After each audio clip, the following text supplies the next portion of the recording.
السلام علیکم ورحمۃ اللہ وبرکاتہ۔ الحمد للہ رب العالمین والصلاة والسلام على اشرف الانبیاء والمرسلین نبینا محمد وعلى آلہ وصحبہ اجمعین وبعد۔ معزز دینی بھائیو، اللہ تبارک و تعالی کا فضل و کرم اور اس کا احسان ہے کہ اس نے بندوں کے لیے نفل عبادات کے گوناگوں مواقع رکھے ہیں۔ انہی میں سے نفل روزے ہیں کہ بندے مسلم فرض روزوں کے اہتمام اور ان کی پابندی کے بعد سال کے کسی بھی دن میں نفل روزے رکھے تاکہ اپنے نامہ اعمال میں نیکیوں کا اضافہ کر سکے۔ لیکن بعض ایام ایسے ہیں کہ ان دنوں میں روزے رکھنا مکروہ ہے، یعنی شریعت اسلامیہ میں ان کی ممانعت وارد ہوئی ہے، لیکن ممانعت اس قدر شدید نہیں ہے کہ حرمت کے درجے کو پہنچے۔ اس لیے فقہا لکھتے ہیں کہ ان دنوں میں روزے رکھنا بندے مسلم کے لیے مکروہ ہے۔ انشاءاللہ آج کے پروگرام میں ان روزوں کا ذکر ہوگا جن کا رکھنا مکروہ ہے۔ ان میں سے پہلا روزہ صرف جمعہ کے دن روزہ رکھنا ہے۔ بندے مسلم بالخصوص صرف جمعہ کے دن روزہ رکھے۔ ابو ہریرہ رضی اللہ عنہ بیان کرتے ہیں کہ نبی اکرم صلی اللہ علیہ وسلم نے فرمایا، لا يصوم احدكم يوم الجمعہ الا يوما قبله او بعده، کہ کوئی شخص صرف جمعہ کا روزہ نہ رکھے، اگر رکھنا چاہے تو ایک دن پہلے یا بعد کا ساتھ میں ملا کر کے رکھے، صرف جمعہ کے دن روزہ نہ رکھے۔ اور نبی اکرم صلی اللہ علیہ وسلم نے ایک دوسری حدیث میں فرمایا، لا تختصوا لیلۃ الجمعہ بقیام من بین اللیالی ولا تخصوا یوم الجمعہ بصیام من بین الایام الا ان یکون فی صوم یصوم احدکم، کہ جمعہ کی رات کو قیام اللیل کے لیے اور دن کو روزہ کے لیے خاص نہ کرو۔ ہاں، اگر کوئی شخص پہلے سے روزہ رکھتا چلا آ رہا ہو اور اس بیچ میں جمعہ آ جائے تو اس میں کوئی حرج نہیں ہے، یعنی بندے مسلم جمعہ کے دن کو خاص نہ کرے روزہ کے لیے اور صرف جمعہ کے دن روزہ نہ رکھے۔ قاضی شوکانی رحمہ اللہ فرماتے ہیں، صرف جمعہ کے دن روزہ رکھنا منع ہے، الا یہ کہ روزے دار اس کے ساتھ ایک دن پہلے یا بعد کا روزہ بھی شامل کر لے، یا جمعہ کے دن کوئی ایسا مستحب روزہ پڑ جائے جو روزہ وہ رکھتا تھا تو اس کے رکھنے میں کوئی حرج نہیں ہے۔ مثال کے طور پہ کوئی شخص عرفہ کے روزے کا اہتمام کرتا تھا، یعنی 9ویں ذی الحجہ کو، یا یہ کہ کوئی شخص عاشورہ کے روزے کا اہتمام کرتا تھا، تو اگر وہ دن جمعہ کے دن پڑ جائے تو رکھ لے، اس میں کوئی حرج نہیں ہے۔ لیکن جو مطلقاً نفل روزے ہیں، بندے مسلم بالخصوص جمعہ کے دن وہ روزہ نہ رکھے۔ جویریہ بنت الحارث رضی اللہ عنہا بیان کرتی ہیں کہ جمعہ کے دن رسول اللہ صلی اللہ علیہ وسلم ان کے گھر پر تشریف لائے اور وہ روزہ سے تھیں۔ آپ صلی اللہ علیہ وسلم نے ان سے کہا، کل تمہارا روزہ تھا؟ بولی نہیں۔ فرمایا کہ کل روزہ رکھنے کا ارادہ ہے؟ انہوں نے کہا کہ نہیں۔ یہ سن کر آپ صلی اللہ علیہ وسلم نے فرمایا، فَأَفْتِرِي، پھر روزہ توڑ دو، یعنی اگر جمعہ سے ایک دن پہلے یا دوسرے دن بعد کے دن میں روزہ رکھنے کا ارادہ نہ ہو تو بالخصوص صرف اکیلا روزہ جمعہ کے دن کا روزہ نہ رکھو. تو ان احادیث کی روشنی میں یہ بات معلوم ہوئی کہ جمعہ کے دن کو روزہ کے لیے اور اس کی رات کو عبادت کے لیے خاص کرنا مکروہ ہے. دوسرا روزہ جو مکروہ ہے وہ صرف سنیچر کے دن کا روزہ رکھنا ہے. بعض اہل علم اس کے حرام ہونے کے قائل ہیں. سما رضی اللہ عنہا بیان کرتی ہیں کہ رسول اللہ صلی اللہ علیہ وسلم نے فرمایا لا تصوموا یوم السبت الا فیما افترض علیکم وَإِن لَّمْ يَجِدْ أَحَدُكُمْ إِلَّا لُحَاءَ عِنَبَةٍ أَوْ عُودَ شَجَرَةٍ فَلْيَمْزَغْهُ کہ سنیچر کا روزہ سوائے فرض روزہ کے نہ رکھو. اگر کھانے کو کوئی چیز نہ ملے تو انگور کی لکڑی یا کسی درخت کی چھال ہی چبا لو، لیکن صرف سنیچر کے دن روزہ نہ رکھو. شیخ الاسلام ابن تیمیہ رحمہ اللہ لکھتے ہیں یہ اہل کتاب کی عید کا دن ہے، وہ اس دن کی تعظیم کرتے ہیں، لہذا صرف اسی دن خصوصی طور پر رکھنا اس دن کی تعظیم ہے.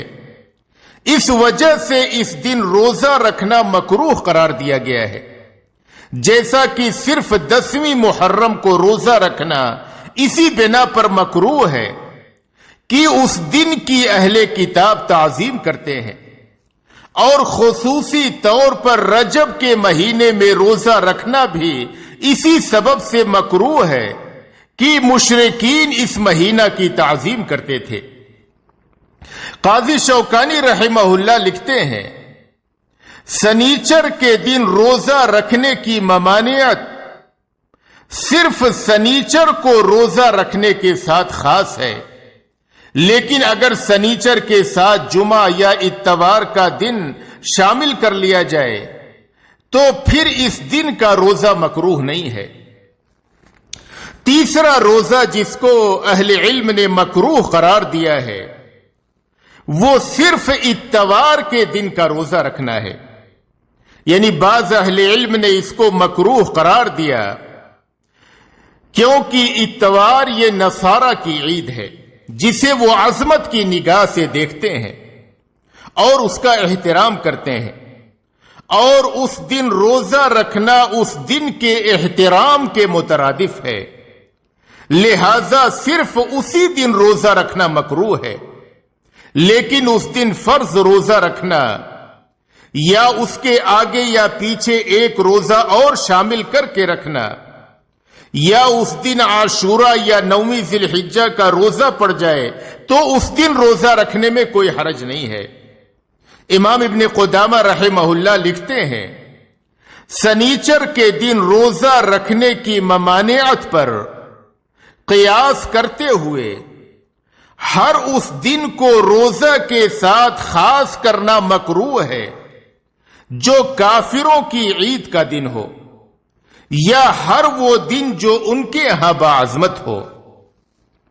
چوتھے نمبر پہ جو روزہ مکروہ ہے صرف رجب کے مہینے میں روزہ رکھنا. ایک آدمی کسی اور دن روزہ کسی اور مہینے میں روزہ نہ رکھے، جب رجب کا مہینہ آ جائے تو بالخصوص روزے رکھے. یہ روزہ رکھنا مکروہ ہے، اس لیے کہ یہ جاہلیت کا شعار ہے.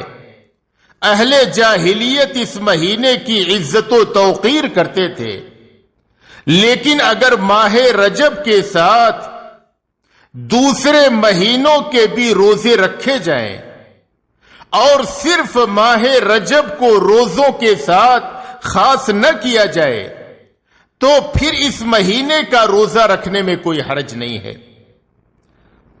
خرشہ بن حر رضی اللہ عنہ بیان کرتے ہیں کہ میں نے عمر بن خطاب رضی اللہ عنہ کو دیکھا کہ وہ ماہ رجب میں روزہ رکھنے والوں کی ہتھیلیوں پر مارتے تھے، یہاں تک کہ وہ اپنے ہاتھ کھانے میں ڈال دیتے اور فرماتے تھے کھاؤ، کیونکہ رجب کا مہینہ وہ ہے جس کی اہل جاہلیت تعظیم کرتے تھے۔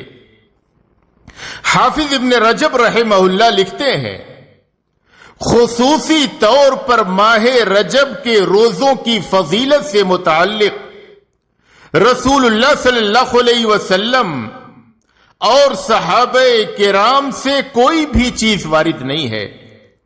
شیخ الاسلام ابن تیمیہ رحمہ اللہ لکھتے ہیں، خصوصی طور پر ماہ رجب کے روزوں سے متعلق تمام تر روایات ضعیف بلکہ موضوع ہیں۔ اہل علم ان میں سے کسی بھی روایت پر اعتماد نہیں کرتے ہیں۔ تو کوئی آدمی سال میں کسی بھی مہینے میں روزہ نہ رکھے اور جب رجب کا مہینہ آ جائے تو اس مہینے میں روزے رکھنا شروع کر دے، یہ روزے رکھنا مکروہ ہے۔ اور اگر کسی آدمی کی ہر مہینے میں عادت ہو، وہ روزے رکھتا ہو بعض ایام کے، تو پھر وہ رجب کے مہینے میں بھی رکھے، اس میں کوئی حرج نہیں ہے۔ پانچواں روزہ جو مکروہ ہے وہ زمانہ بھر کا روزہ رکھنا ہے، یعنی زمانہ بھر کے روزے سے مراد یہ ہے کہ جن دنوں میں روزہ رکھنا حرام ہے یا ممنوع ہے ان کو چھوڑ کر کے کوئی آدمی پورے سال روزہ رکھے، یہ روزہ رکھنا مکروہ ہے۔ عبداللہ بن عمرو بن عاص رضی اللہ عنہ کہتے ہیں کہ رسول اللہ صلی اللہ علیہ وسلم نے مجھ سے فرمایا، اے عبداللہ، مجھے خبر ملی ہے کہ تم ہمیشہ دن کو روزے رکھتے ہو اور رات کو نفل نمازیں پڑھتے ہو۔ میں نے عرض کیا کہ ہاں اے اللہ کے رسول صلی اللہ علیہ وسلم، میں ایسا ہی کرتا ہوں۔ تو آپ صلی اللہ علیہ وسلم نے فرمایا، فلا تفعل، صم وافطر وقم ونم، فإن لجسدك عليك حقا وإن لعينك عليك حقا وإن لزوجك عليك حقا وَإِنَّ لِزَوْرِكَ عَلَيْكَ حَقًّا۔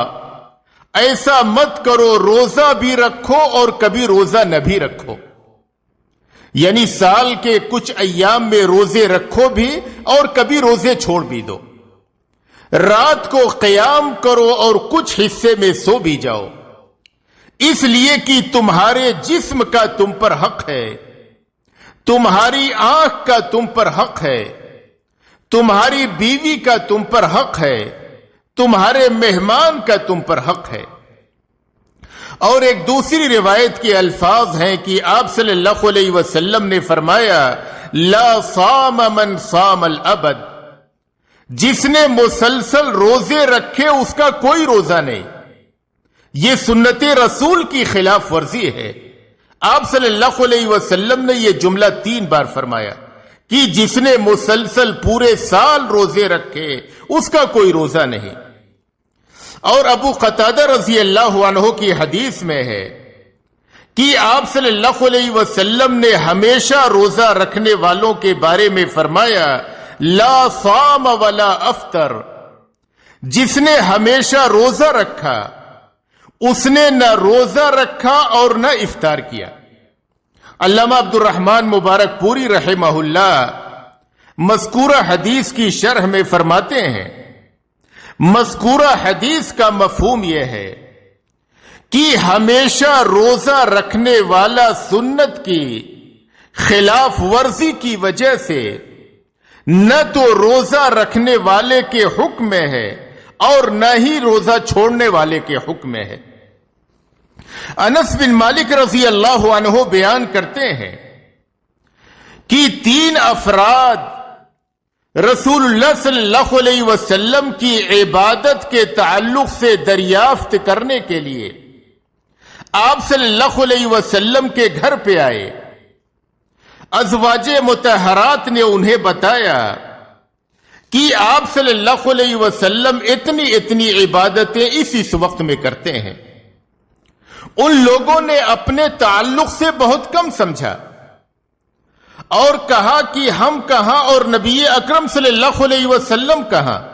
اللہ نے آپ کو اگلے پچھلے گناہ معاف فرما دیے ہیں، لہذا ہم کو اعلی مقامات حاصل کرنے کے لیے اس سے بھی زیادہ عبادت کی ضرورت ہے۔ اس میں سے ایک شخص نے کہا کہ میں ہمیشہ پوری رات نماز پڑھوں گا، سوؤں گا ہی نہیں۔ دوسرے نے کہا کہ میں پورے سال روزہ رکھوں گا، روزہ چھوڑوں گا ہی نہیں۔ تیسرے نے کہا کہ میں شادی بیاہ نہیں کروں گا، عورتوں سے الگ رہوں گا۔ آپ صلی اللہ علیہ وسلم گھر پہ تشریف لائے۔ جب آپ صلی اللہ علیہ وسلم کو خبر دی گئی تو آپ صلی اللہ علیہ وسلم نے ان تینوں افراد کو حاضر کرنے کا حکم دیا، وہ حاضر کیے گئے۔ پھر آپ صلی اللہ علیہ وسلم نے ان سے فرمایا، انتم الذین قلتم کذا وکذا، کیا تم ہی لوگوں نے ایسی ایسی بات کہی ہے؟ پھر آپ صلی اللہ علیہ وسلم نے فرمایا، اما واللہ انی لاخشاکم للہ واتقاکم لہ، لیکنی اصوم وافطر واصلی وارقد واتزوج النساء فمن رغب عن سنتی لیس منی۔ کہ سن لو اللہ کی قسم، میں تم لوگوں میں سب سے زیادہ اللہ سے ڈرنے والا ہوں اور تم میں سب سے زیادہ تقوی والا ہوں، لیکن اس کے باوجود میں روزے رکھتا بھی ہوں اور ناغہ بھی کرتا ہوں، رات میں نمازیں بھی پڑھتا ہوں اور کچھ حصے میں سو بھی جاتا ہوں، عورتوں سے نکاح شادی بیاہ بھی کرتا ہوں۔ جس نے میرے طریقہ سے اعراض کیا وہ مجھ میں سے نہیں ہے۔ نبی اکرم صلی اللہ علیہ وسلم نے اس شخص کے اس ارادے کو کہ میں پورے سال روزہ رکھوں گا، ناغہ کروں گا ہی نہیں، آپ صلی اللہ علیہ وسلم نے اسے سنت کی خلاف ورزی قرار دیا۔ تو پورے سال روزہ رکھنا، ناغہ کرنا ہی نہیں، یہ سنت کی خلاف ورزی ہے اور اس طریقے کے روزے رکھنا مکروہ ہے۔ چھٹا روزہ جو مکروہ ہے وہ صوم وصال ہے۔ صوم وصال کا مطلب یہ ہے کہ آدمی شام میں روزہ افطار نہ کرے اور کچھ کھائے پیے بغیر اگلا روزہ شروع کر دے، اسی طریقے سے کئی دن لگاتار بلا کھائے پیے روزہ رکھے۔ آج اس نے روزہ رکھا، شام ہوئی اس نے کچھ نہیں کھایا، رات بھی روزے میں گزری، دوسرا دن بھی روزے میں گزرا، تیسرا دن بھی روزے میں گزرا، اسے صوم وصال کہتے ہیں۔ نبی اکرم صلی اللہ علیہ وسلم نے اس طریقے کے روزے سے منع فرمایا ہے، اس لیے کہ اس سے جسمانی کمزوری لاحق ہوتی، آدمی عبادات سے اکتا جاتا اور بہت ساری دوسری نیکی کے کاموں کی ادائیگی میں اسے کوتاہی اور سستی واقع ہوتی ہے۔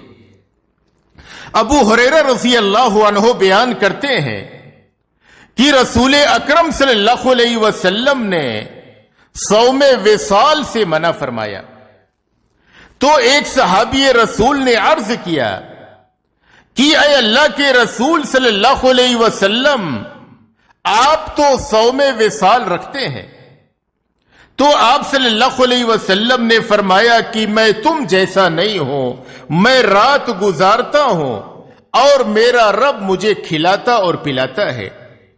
اور ایک دوسری روایت میں ہے کہ نبی اکرم صلی اللہ علیہ وسلم نے فرمایا کہ تم روزے میں وصال سے بچو۔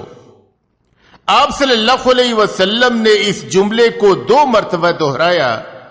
لوگوں نے عرض کیا کہ اے رسول اللہ صلی اللہ علیہ وسلم، آپ تو صوم وصال رکھتے ہیں، تو آپ صلی اللہ علیہ وسلم نے فرمایا اس بارے میں تم میری طرح نہیں ہو، مجھے رات کو میرا رب کھلاتا اور پلاتا ہے، لہذا تم اتنی ہی عبادت کرو جتنے کی طاقت رکھتے ہو۔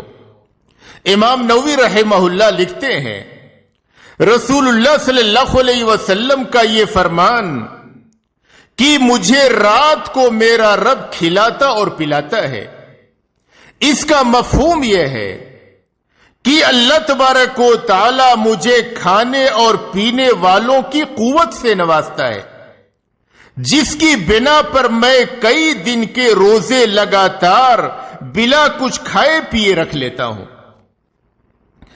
لیکن جن لوگوں کو صوم وصال کا شوق ہو، انہیں زیادہ سے زیادہ سحر تک وصال کی اجازت ہے، بشرطے کہ آدمی بہت زیادہ مشقت اور تکلیف میں مبتلا نہ ہو۔ ابو سعید خدری رضی اللہ عنہ بیان کرتے ہیں کہ رسول اکرم صلی اللہ علیہ وسلم نے فرمایا، لا تواصلوا فَأَيُّكُمْ أَرَادَ أَن يُوَاصِلْ فَلْيُوَاصِلْ حَتَّى السَّحَرِ، کہ تم لوگ صوم وصال نہ رکھو، اور جو کوئی صوم وصال رکھنا چاہے تو وہ بس سحر تک رکھے۔ یعنی آدمی نے مغرب کے وقت افطار نہیں کیا، رات میں بھی ایسے ہی بھوکا اور پیاسا رہا، اور سحری کے وقت جو ہے افطار کر لیا، بس اتنی اجازت ہے امت کے عام لوگوں کو۔ اس سے زیادہ آدمی 2 دن 3 دن کے لگاتار روزے رکھے اور روزے کی حالت میں رہے، اس سے نبی اکرم صلی اللہ علیہ وسلم نے منع فرمایا۔ امام صنعانی رحمہ اللہ لکھتے ہیں، رسول اللہ صلی اللہ علیہ وسلم نے صوم وصال سے منع فرمایا ہے، لیکن اگر کوئی صرف سحر تک صوم وصال رکھے تو رسول اللہ صلی اللہ علیہ وسلم نے اس کی اجازت دی ہے۔ 7واں روزہ جو مکروہ ہے وہ شعبان کے آخری ایام کا روزہ رکھنا ہے۔ ابو ہریرہ رضی اللہ عنہ بیان کرتے ہیں کہ رسول اللہ صلی اللہ علیہ وسلم نے فرمایا، اذا بقی نصف من شعبان فلا تصوموا، کہ جب نصف شعبان باقی رہ جائے، یعنی رمضان کے آنے میں 15 دن باقی رہ جائیں، تو تم نفلی روزے نہ رکھو۔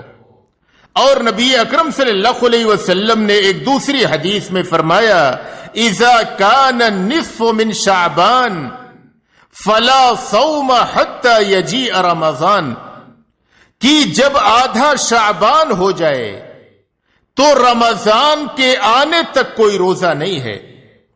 امام ترمذی رحمہ اللہ لکھتے ہیں، بعض اہل علم کے نزدیک اس حدیث کا معنی یہ ہے کہ نصف شعبان کے بعد روزہ کی ممانعت اس شخص کے حق میں ہے جو روزہ نہ رکھ رہا ہو، اور جب شعبان کا آخری کچھ حصہ باقی رہ جائے تو وہ رمضان کے استقبال میں روزہ رکھنا شروع کر دے۔ لیکن جو آدمی ہمیشہ سے عادی رہا ہو نفلی روزے کے، وہ دوشنبہ اور جمعرات کے روزے رکھتا رہا ہو، اسی طریقے سے دوسرے نفل روزے رکھتا رہا ہو، تو پھر یہ ممانعت اس کے لیے نہیں ہے۔ 8ویں نمبر پہ حجاج کا میدان عرفات میں عرفہ کے دن روزہ رکھنا، یعنی میدان عرفات میں جو حجاج حج کے لیے گئے ہوئے ہوں اور وہ میدان عرفات میں موجود ہوں، تو ان کے لیے سنت یہ ہے کہ وہ 9ویں ذی الحجہ کو بغیر روزہ کے رہیں۔ ان کے لیے اس دن روزہ رکھنا مکروہ ہے، لیکن جو لوگ حج کے لیے نہ گئے ہوں، باقی لوگوں کے لیے 9ویں عرفہ کو روزہ رکھنا مستحب ہے۔ عقبہ بن عامر رضی اللہ عنہ بیان کرتے ہیں کہ رسول اللہ صلی اللہ علیہ وسلم نے فرمایا، یوم عرفۃ و یوم النحر و ایام التشریق عیدنا اہل الاسلام وہی ایام اکل و شرب، کہ یوم عرفہ یعنی 9ویں ذی الحجہ، یوم النحر یعنی 10ویں ذی الحجہ، اور ایام تشریق یعنی ذی الحجہ کی 12، 11، 12 اور 13 تاریخیں ہم مسلمانوں کی عید ہیں، اور یہ کھانے اور پینے کے دن ہیں۔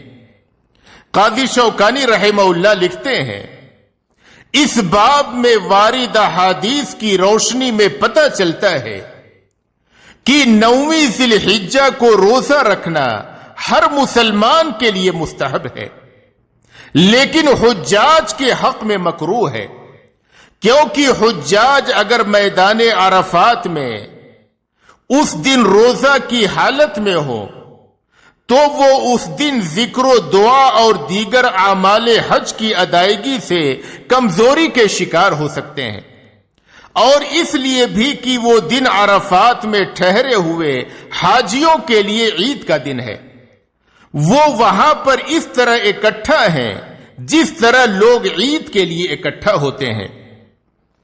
میمونہ رضی اللہ عنہا بیان کرتی ہیں کہ لوگ عرفہ کے دن رسول اللہ صلی اللہ علیہ وسلم کے بارے میں شک میں مبتلا ہوئے کہ آیا آج آپ صلی اللہ علیہ وسلم روزے سے ہیں یا یہ کہ بلا روزہ ہے۔ میمونہ رضی اللہ عنہا فرماتی ہیں کہ میں نے آپ صلی اللہ علیہ وسلم کی خدمت میں دودھ بھیجا، آپ صلی اللہ علیہ وسلم عرفات میں قیام فرما تھے، آپ صلی اللہ علیہ وسلم نے اس دودھ سے پیا اور لوگ دیکھ رہے تھے۔ تو نبی اکرم صلی اللہ علیہ وسلم کی سنت یہ ہے کہ میدان عرفات میں موجود حجاج 9ویں ذی الحجہ کو بغیر روزہ کے رہیں، اور یہ کہ ان کے حق میں روزہ رکھنا مکروہ ہے۔ حجاج کے علاوہ کے لیے 9ویں ذی الحجہ کو روزہ رکھنا مستحب ہے۔ تو یہ چند روزے تھے کہ ان روزوں کا رکھنا مکروہ ہے، یعنی نبی اکرم صلی اللہ علیہ وسلم نے ان روزوں کے رکھنے سے منع فرمایا ہے، لہذا ایک مسلمان نفل روزوں کا اہتمام کرے، لیکن ان ایام میں روزے رکھنے سے پرہیز کرے جن ایام میں روزے رکھنا مکروہ ہے۔ اللہ تبارک و تعالی سے دعا ہے کہ اللہ تبارک و تعالی ہمیں ان باتوں پہ عمل کی توفیق عطا فرمائے، اور جب تک اس دنیا میں رکھے ایمان و اسلام پہ رکھے، اور جب ہمارا خاتمہ ہو ایمان و اسلام پہ ہو۔ وآخر دعوانا ان الحمد للہ رب العالمین۔